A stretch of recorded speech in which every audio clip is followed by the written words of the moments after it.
So good morning guys. आज हम बात करेंगे एमसीक्यूज़ के बारे में जो है related carbon and its compound के चैप्टर के बेसिस पे होंगे।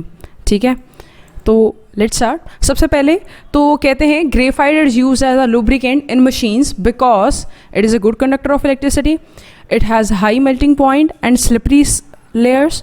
Its density ranges from 1.9 to 2.3 gram per centimetre cube. It is strong and soft. अब इसमें से जो परफेक्ट रीज़न है यहाँ पे, सबसे पहले वो गुड कंडक्टर ऑफ इलेक्ट्रिसिटी है बिल्कुल, पर इसकी वजह से वो एज ए लिब्रिकेंट नहीं यूज़ होता है, तो ये आपका ऑप्शन नहीं होगा। सेकेंड ऑप्शन की बात की जाए, it has a high melting point slippery layers. Slippery layers की वजह से इसको हम एज अ लिब्रिकेंट यूज़ करते हैं। It is being slippery and इसका हाई मेल्टिंग पॉइंट होता है, इसलिए इसको यूज़ किया जाता है, तो यहाँ पे आपका ऑप्शन है B. Next question is thermodynamically the most stable allotrope of carbon is diamond, graphite, carbon black and charcoal. तो इसमें से जो ऑप्शन फिट बैठता है वो है graphite. Graphite is your perfect option, जो थर्मोडायनेमिकली सबसे ज़्यादा स्टेबल एलोट्रॉप माना जाता है कार्बन का। एलोट्रॉप आपको बताया था जिसकी फिजिकल केमिकल प्रॉपर्टी सेम हो पर उसकी स्ट्रक्चर डिफरेंट हो, ऐसी फॉर्म्स कार्बन की। आगे चलते हैं। Refining of petroleum involves which of the following process. इसमें से कौन सी प्रोसेस के थ्रू हम पेट्रोलियम को रिफाइन करते हैं? आपको बताया भी गया था, सिंपल डिस्टिलेशन ये मेथड नहीं है, स्टीम डिस्टिलेशन ये भी मेथड नहीं है, fractional distillation is the method जिसमें हम सीएनजी, एलपीजी, केरोसिन ये सब चीज़ें अलग करते हैं। आगे बात करेंगे प्रोड्यूसर गैसेस। प्रोड्यूसर गैस के बारे में भी आपको फॉर्मूला करवाया गया था, तो वो क्या चीज़ है? CO+N2, उसका फॉर्मूला आपको करवाया गया है, so this is the option. Next is sun gas. अब सन गैस क्या है उसका उसने नाम पूछा है, तो इसके पास आपके पास ऑप्शन है producer gas, water gas, CNG and LPG. तो यहाँ पे जो आपका ऑप्शन फिट बैठता है वो है वाटर गैस। वाटर गैस को सन गैस कहा जाता है। Then comes 2 bottles of soda water, one kept in refrigerator and another at room temperature are opened. In which bottle out of the two carbon dioxide will evolve briskly? मतलब 2 soda water की bottles हैं, आपने एक को fridge में रखा है, एक को रूम टेम्परेचर पे। आपने कुछ टाइम के बाद दोनों को खोला तो कहते हैं सबसे ज़्यादा फिजीनेस किस में आएगी? फिजीनेस का मतलब कार्बन डाइऑक्साइड किस में सबसे ज़्यादा निकलेगी? तो आपके पास ऑप्शंस हैं, एक जो रेफ्रिजरेटर में पड़ी थी सोडा वाटर वो, एक जो रूम टेम्परेचर पे था वो, या फिर बोथ बॉटल्स में इक्वल ही अमाउंट में कार्बन डाइऑक्साइड रिलीज़ होगी, या फिर इंफॉर्मेशन गिवन इज़ इनसफिशिएंट। तो जो आपका ऑप्शन यहाँ पे होगा वो ये होगा soda water kept at room temperature. Then comes which of the following is use for purification of water by adsorption. इसमें से किस चीज़ का इस्तेमाल किया जाता है प्योरिफिकेशन ऑफ वाटर के लिए by adsorption? Adsorption basically as a method है, अब्जॉर्ब से अलग है ये मेथड। बेसिकली ये क्या है, आपकी एक सरफेस है उसके ऊपर कोई भी लिक्विड क्या है जाके एब्जॉर्ब होना शुरू हो जाता है, that process is known as adsorbing. ठीक है, तो यहाँ पर जो एड्जॉर्पिंग वाला आपका केस आएगा, इसमें जो आपके पास एग्जांपल आता है वो है activated charcoal. Activated charcoal is your option. ना इसमें ग्रेफाइट यूज़ होता है, ना कार्बन ब्लैक, ना कोक, तो आपका ऑप्शन है बी यहाँ पर। Then comes on combustion hydrocarbons give. आपके पास जो ऑप्शन हैं it comes out to be CO2, water, SO2। B option में CO2 water plus heat, then comes C option में CO2 NO2 heat, and D option comes CO2 SO2 heat. तो इसमें आपका option कौन सा आएगा? Had your option comes out to be B. जब hydrocarbons को कंबस्ट मीन्स जब उनको बर्न किया जाता है फायर की हेल्प से, तो उस केस में एक कार्बन डाइऑक्साइड रिलीज़ होती है। कार्बन डाइऑक्साइड क्यों रिलीज़ होती है? Because they are hydrocarbons. Hydrocarbons ऐसे कंपाउंड्स होते हैं जिसमें कार्बन भी आपको मिलती है, हाइड्रोजन भी मिलती है और ऑक्सीजन भी होती है इसमें, तो इसलिए यहाँ पे आपके पास आया कार्बन डाइऑक्साइड देन वाटर। अब जिसमें हाइड्रो वाला पार्ट था हाइड्रोजन वाला, वो आ गया वाटर में क्योंकि वाटर का फॉर्मूला है H2O, एंड जो कार्बन वाला पार्ट था वो आपका आ गया CO2 में, और जो हीट है एज अ रिएक्शन वो रिलीज़ हुई। तो आगे बात करेंगे हम क्वेश्चन नंबर 9 के बारे में।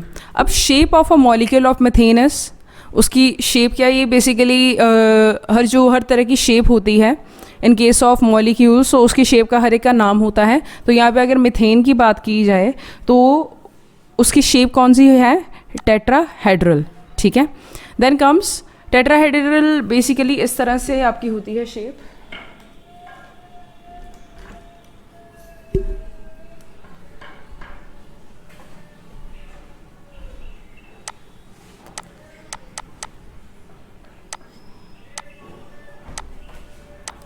This is your tetrahedral shape जो आपकी मीथेन की है, ठीक है। आगे चलते हैं, आगे क्या है, कहते हैं एक सोल्यूशन है of which of the following compound is used for preservation of biological specimens। अब बायोलॉजिकल स्पेसिमन्स में बात आ सकती है, जैसे हम लैब्स में हमने देखा होगा बायोलॉजी की, वहाँ पे स्नेक्स को स्टोर किया जाता है, इस तरह से काफ़ी सारे स्पेसिमन्स रखे जाते हैं, जैसे स्टारफिश हो गए, जैसे बैट्स हो गए, एट्सेट्रा। तो इन सबको स्टोर करने के लिए हम एक केमिकल यूज़ करते हैं, एक कंपाउंड यूज़ करते हैं जिसका नाम है फॉर्मएल्डिहाइड, ताकि वो प्रिजर्व्ड रहे। प्रिजर्व जिस तरह से हम आम को प्रिजर्व करते हैं पिकल की फॉर्म में, उसी तरह से हम जानवरों को भी प्रिजर्व कर सकते हैं यूजिंग फॉर्मएल्डिहाइड। आगे चलते हैं, a student accidentally drops a few drops of concentrated H2SO4 on sugar, the mass of sugar turns black, this observation leads to the conclusion that. अब एक स्टूडेंट ने गलती से क्या किया है, शुगर पड़ी थी, उसके ऊपर उसने क्या डाल दिया, कंसनट्रेटेड सल्फ्यूरिक एसिड, ठीक है, कंसनट्रेटेड H2SO4। तो कहते जो मास ऑफ शुगर था वो क्या हो गया, ब्लैक। तो कहते हैं इस ऑब्जर्वेशन से, ये देखने से आपको क्या कंक्लूजन मिलता है, मतलब आपको इससे क्या पता चलता है कि ऐसा क्या रिएक्शन हुआ है, क्या चीज़ हुई है जिसकी वजह से शुगर का जो मास था वो ब्लैक हो गया। तो सबसे पहला केस देखेंगे, sugar sample contains some impurities, sulphuric acid is impure, sugar contains carbon and oxygen, concentrated H2SO4 is a dehydrating agent. बिल्कुल, जो कंसनट्रेटेड H2SO4 होता है वो एक डिहाइड्रेटिंग एजेंट होता है, जिसकी वजह से जैसे ही वो शुगर के ऊपर पड़ा, उसने क्या किया, उसका सारा मॉइस्चर ऑब्जॉर्ब कर लिया, उसे डिहाइड्रेट कर दिया and turns it into a black mass instead of sugar mass. आगे चलते हैं, आगे बात करेंगे 12th क्वेश्चन के बारे में। 12th क्वेश्चन में क्या है, acid present in vinegar is methanoic acid, carbonic acid, phosphoric acid and acidic acid. तो यहाँ पे आपका आंसर होगा एसिडिक एसिड। एसिडिक एसिड जो होता है एक काफ़ी वीक एसिड होता है, जबकि जो फॉस्फोरिक एसिड है और बाकी एसिड्स हैं इसके कंपैरेटिवली थोड़े स्ट्रॉन्ग होते हैं, और स्पेशली अगर फॉस्फोरिक की बात की जाए तो वो काफ़ी ज़्यादा स्ट्रॉन्ग एसिड है, ठीक है। आगे चलते हैं, identify alkane from the following. अब इनमें से एल्केन कौन सा है उसको हमने आइडेंटिफाई करना है। बेसिकली अगर देखा जाए जो एल्केन्स होते हैं उनकी चेन इस तरह से अगर बनती है सी सी सी, तो यहाँ पे अब अगर आपको देखा जाए, आपको पता है जो कार्बन है वो सिर्फ 4 बॉन्ड्स बना सकता है, ठीक है। एक ऑलरेडी इसका दूसरे कार्बन के साथ है, यहाँ पे आपका आ गया H, यहाँ पे भी H आ गया और यहाँ पे भी H आ गया। यहाँ पे ऑलरेडी इसके 2 बॉन्ड्स हैं तो यहाँ पे 2 H आएंगे, ठीक है, और यहाँ पे भी 2 H आएंगे, ठीक है। पर फ़र्क क्या है कि यहाँ पे आपके लिए गए हैं या तो 4 कार्बन या तो 5 या तो 6 कार्बन्स। तो अगर आप बात करें 3 के केस में, तो 3 के केस में आपके पास कितने कार्बन्स आ रहे हैं, 3 यहाँ पर, 2 यहाँ पर, 5 और 3 यहाँ पे, 8 कार्बन्स आ रहे हैं आपको, मतलब कि C3 विद क्या आ रहा है आपको, H8। तो यहाँ पे अगर आपको ऑप्शन है C5 और H12, हम ये ऑप्शन देख सकते हैं, ठीक है। C4H8 ऑप्शन नहीं हो सकता है, C6H10 भी ऑप्शन नहीं हो सकता है, बिकॉज जब 3 कार्बन आइटम से तो हमारे पास कितने आ रहे हैं हाइड्रोजन मॉलिक्यूल्स, 8। तो यहाँ पे हम ये वाला ऑप्शन चेक कर सकते हैं। तो यहाँ पे अगर हम इसकी जगह पे C ले लें एक और, तो यहाँ पे भी H आ गया, तो ये हो गया आपके 10, देन कम्स C आगे आ गया, यहाँ पे भी H, इस तरफ भी H और इस तरफ भी H। तो इस केस में हम ऑप्शन चेक करते हैं, C6H12 था ये ऑप्शन। तो फ्रॉम दिस आपको क्या पता चलता है, यहाँ पे ऑप्शन है आपका C, तो C इज़ योर ऑप्शन। आगे चलते हैं 14 क्वेश्चन पे। कहते हैं जो एक मोनोमर है पॉलीथीन का जो प्लास्टिक बैग्स बनाने के काम आता है या फिर कंटेनर्स, वो कौन सा है। तो यहाँ पे जो हमें ऑप्शन पता चलता है वो क्या है, एक तो CH2 double bond CH2, CH triple bond CH, CH3 single bond CH double bond CH2, CF2 double bond CF2। और यहाँ पे जो पॉलीमर पॉलीथीन के केस में यूज़ होता है वो है A ऑप्शन, ठीक है। आगे बात करते हैं, कहते हैं जो नेचुरल रबर है वो एक पॉलीमर है किस चीज़ का, उसके लिए इन्होंने हमें ऑप्शन दी गई है विनाइल क्लोराइड, आगे दी गई है टेट्राफ्लोरोइथेन, एक दी गई है क्लोरोप्रीन एंड एक दी गई है आइसोप्रीन। अब आइसोप्रीन इज़ अ ऑप्शन है। जो नेचुरल रबर है उसका जो पॉलीमर है, पॉलीमर मतलब जो स्ट्रक्चरल यूनिट है, फॉर एग्जांपल जैसे एनिमल्स हो गए, उनका जो स्ट्रक्चरल यूनिट है it comes out to be cells. तो इसी तरह से जो नेचुरल रबर है उसका जो पॉलीमर है it comes out to be isoprene, ठीक है। कहते हैं जो केमिकल प्रेजेंट होता है नेल पॉलिश रिमूवर्स में वो क्या होती है, एक acid aldehyde, acetone, acetic acid and acetaldoxime. तो इन सब में से जो आपका ऑप्शन आएगा it comes out to be acetone.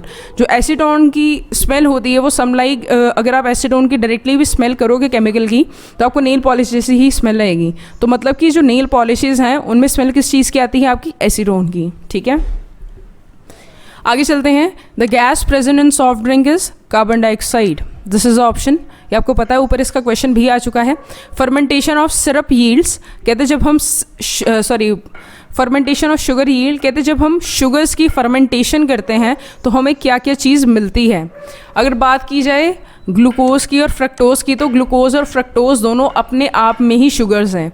ठीक है, तो हम इन दोनों को फर्मेंट करते हैं। फ्रक्टोज आपकी प्रेजेंट होती है ग्रेप्स के केस में, और जो ग्लूकोज प्रेजेंट होती है वो आप डायरेक्ट ग्लूकोज भी ले सकते हैं या फिर शुगर केन ले सकते हैं। शुगर केन में आपकी काफ़ी अमाउंट में ग्लूकोज प्रेजेंट होती है। ठीक है, आगे उन्होंने बात की इथेनॉल एंड कार्बन डाइऑक्साइड। अब इथेनॉल क्या है, आपकी alcohol part.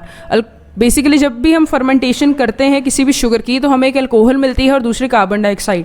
So B is your option and not A, C and D.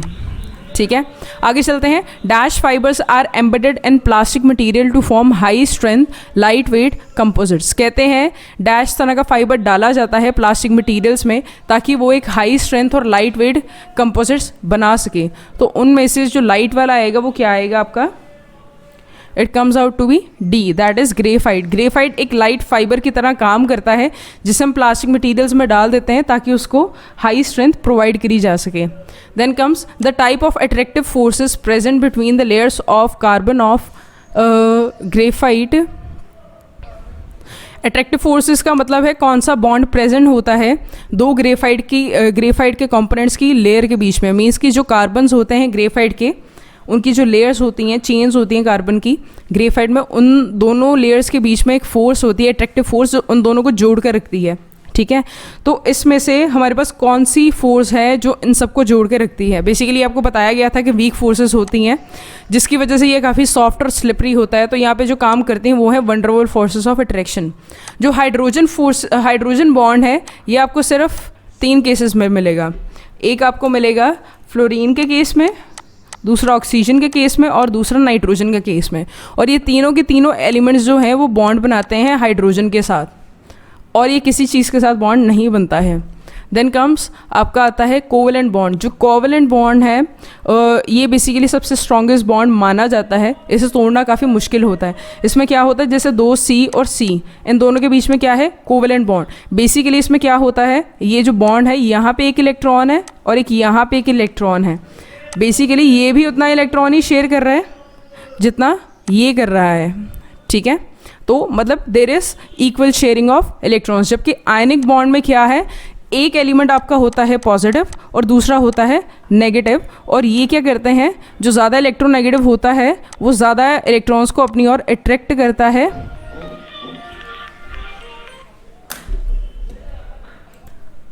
तो इसमें क्या होता है कि जो बी बीइंग नेगेटिव, ये क्या करता है, ज़्यादा से ज़्यादा जो इलेक्ट्रॉन्स है अपनी तरफ खींच लेता है, और जो इसका शेयर रहता है इलेक्ट्रॉन्स का वो बहुत कम हो जाता है। तो इससे क्या बनता है आपका आयोनिक बॉन्ड। ये भी एक वीक बॉन्ड है, पर as compare to van der Waals forces की बात की जाए तो ये इनसे ज़्यादा स्ट्रॉन्ग है। Van der Waals forces of attraction जो होती हैं वो काफ़ी वीक होती हैं। आगे चलते हैं। जो सिंथेटिक रबर है उसका इस्तेमाल किया जाता है रॉकेट फ्यूल में। तो उनमें से यहाँ पे कौन सा सिंथेटिक रबर है जिसका इस्तेमाल किया जाता है आपका रॉकेट फ्यूल्स में। तो यहाँ पे सबसे पहले आपके पास ऑप्शन है chloroprene, isoprene, PVC stands for polyvinyl chloride and thiokol. Thiokol basically आपका ऑप्शन है जिसका इस्तेमाल किया जाता है एज अ सिंथेटिक रबर। आगे कहते हैं जो जर्नल फॉर्मूला होता है साइक्लिक एल्केन्स का, वो क्या होता है।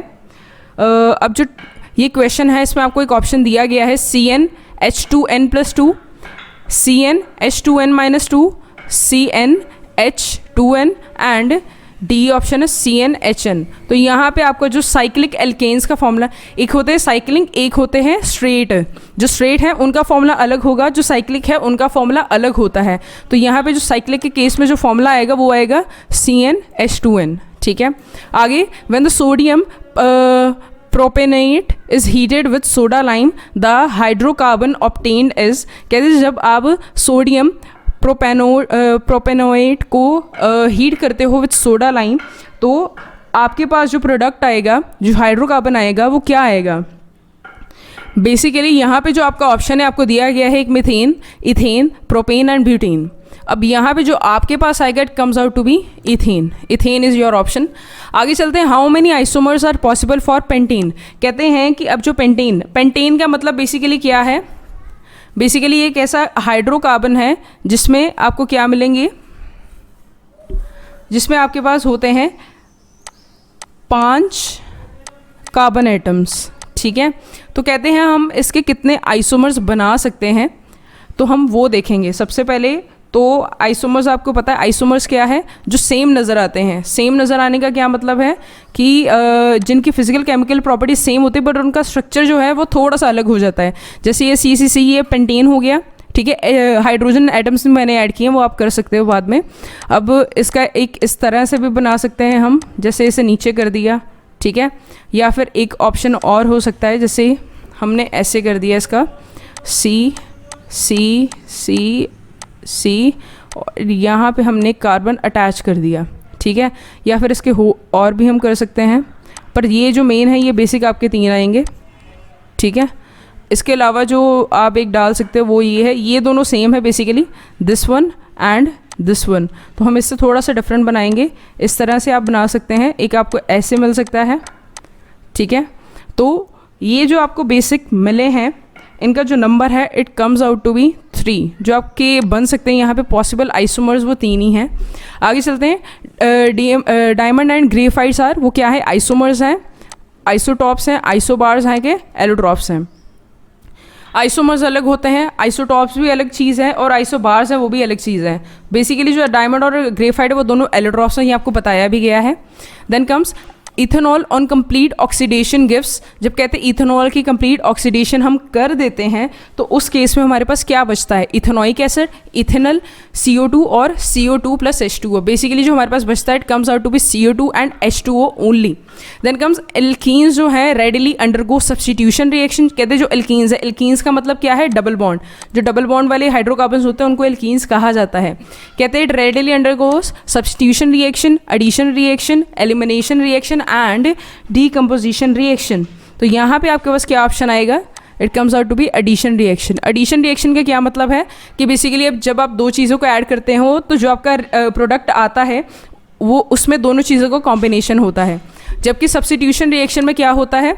बेसिकली जैसे एक सोल्यूशन है, जैसे फेरस सल्फेट का सोल्यूशन हो गया, जब हम इसको एल्यूमिनियम के साथ कंबाइन करवाते हैं, या फिर कॉपर सल्फेट का सोल्यूशन है, आपने उसको कंबाइन कराया अपना आयरन के साथ या फिर एल्यूमिनियम के साथ, तो उस केस में क्या है, जो कॉपर है वो एक मेटल है, वो क्या करता है सब्स्टिट्यूशन रिएक्शन में जो एल्यूमिनियम या फिर आयरन है वो उसे डिस्प्लेस कर देता है, उसकी जगह से निकाल देता है। तो मतलब ये क्या हो गया, उसने उसको सब्स्टिट्यूट कर दिया, उसकी जगह ले ली, तो इसलिए इसको बोलते हैं सब्स्टिट्यूशन रिएक्शन। एलिमिनेशन रिएक्शन में क्या होता है, कंप्लीटली जो एक एलिमेंट उसको बाहर ही निकाल दिया जाता है। So this is the example of elimination reaction.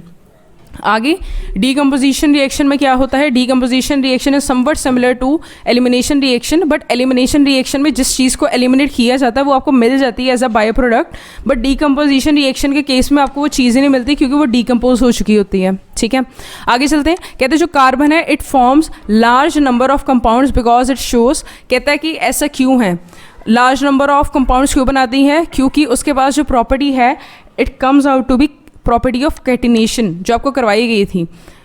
Basically एक ऐसी प्रॉपर्टी है जो कार्बन्स को जो कार्बन एटम्स हैं उनको कहती है कि वो जितनी ज़्यादा लंबी चेन्स हैं वो बना सकती हैं, but with its own atom only. आगे चलते कहते हैं जो फंक्शनल ग्रुप है अल्कोहल का वो कौन सा है, तो यहाँ पे आप देखिए कि आपके पास O आता है, एक आपके पास आता है CO, ये बेसिकली जो आपका फंक्शनल ग्रुप है ये होता है कीटोन का। देन कम्स ये जो आपका फंक्शनल ग्रुप है ये होता है आपका एल्डिहाइड का, और this is the functional group जो होता है आपका अल्कोहल के लिए OH।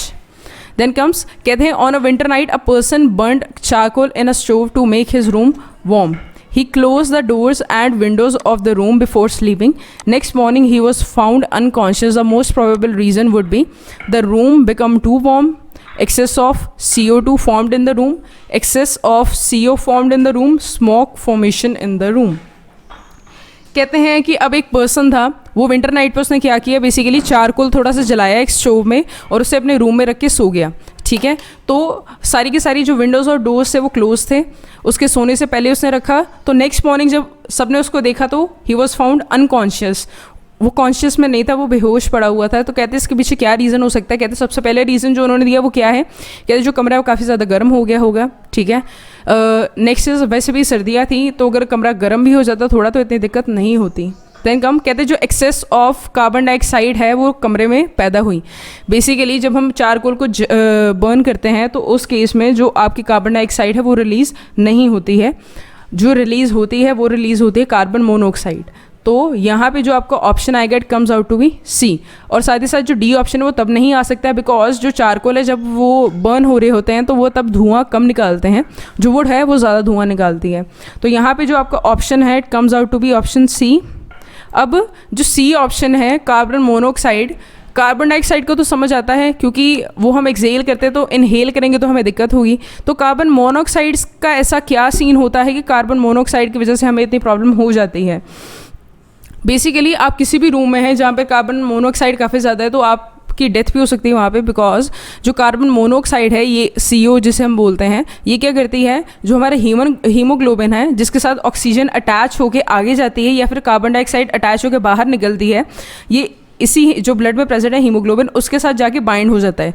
बाइंड होने के बाद ये क्या करता है, ये ना बाइंड होने देता है ऑक्सीजन को और ना ही CO2 को, जिसकी वजह से कार्बन डाइऑक्साइड अंदर ही रह जाती है और जो आपकी ऑक्सीजन है वो बाहर से अंदर आ ही नहीं पाती है। So this is the reason कि कार्बन मोनोऑक्साइड की वजह से बंदा अनकॉन्शियस हो जाता है। देन कम्स 31st क्वेश्चन, इसमें क्या है, विच of the following is use for illumination in hawker lamps. हम इन चारों चीज़ों में से किस चीज़ का इस्तेमाल करते हैं for illumination in hawker lamps. तो यहाँ पे एक ऑप्शन है आपके पास इथेन, यहाँ पे मिथेन है, एक ही जगह पे ई है आपका इथीन एसिटाइलिन। यहाँ पे जो आपका ऑप्शन है it comes out to be acetylene. Then कहते हैं जो गैस है that accumulates in coal mines where it can cause explosion and fire is. कहते हैं जो गैस कोल माइंस के केस में जो कैप्चर होती है, जो कमुलेट हो जाती है कोल माइंस में, जिसकी वजह से एक्सप्लोजन और फायर हो सकती है, तो वो आपके पास कौन सी गैस है। एक आपको ऑप्शन दिया गया है मीथेन का CH4, O2 का ऑक्सीजन का, H2 hydrogen gas and C4H10। तो इसमें से आपका जो ऑप्शन है it comes out to be methane. Then come saturated hydrocarbons have, कहते हैं जो सेचुरेटेड हाइड्रोकार्बन्स हैं जो अनसेचुरेटेड है उनके पास होता है डबल या फिर ट्रिपल बॉन्ड, ठीक है। तो ऑल ऑफ द अबव और बी और सी ऑप्शन तो नहीं आ सकता है, ठीक है। जो ऑप्शन आएगा it comes out to be single bond, जो कि है आपका A option. Then comes incomplete combustion of hydrocarbon leads to formation of dash white, complete combustion of hydrocarbon leads to formation of this। कहते हैं कि अगर hydrocarbons को incompletely अगर उनकी कंबस्शन की जाए तो हमारे पास क्या बनेगा, एक उन्होंने वो पूछा है और दूसरा पूछा है कहते हैं अगर हम इनकी कंप्लीट कंबस्शन करते हैं तो उस केस में हमारे पास क्या बनेगा। एक इन्होंने ऑप्शन दिया गया है हमें, एक CO2 दी गई है कार्बन डाइऑक्साइड और दूसरा कार्बन मोनोऑक्साइड, बी ऑप्शन में दिया गया है CO, ठीक है। This stands for carbon monoxide, यहाँ पे कैपिटल आएगा, ठीक है। अगर नहीं तो ये स्मॉल रहेगा तो इसका मतलब हो जाएगा कोबाल्ट। तो यहाँ पे है आपका carbon monoxide. Then comes CO2, CO2 क्या है आपका carbon dioxide. Then comes CO2 and H2O and H2O and CO2। अगर बात की जाए तो इस केस में इसके कंबस्शन में कभी भी आपके पास H2O बनती ही नहीं है, सो बी C और D ऑप्शन नहीं हो सकते हैं। ए और बी के बारे में बात करेंगे तो कहते हैं जो इनकम्प्लीट कंबस्शन है उसकी वजह से बनती है कार्बन मोनोऑक्साइड एंड जो कंप्लीट कंबस्शन है उसकी वजह से बनती है कार्बन डाइऑक्साइड। तो B is your option. That's all.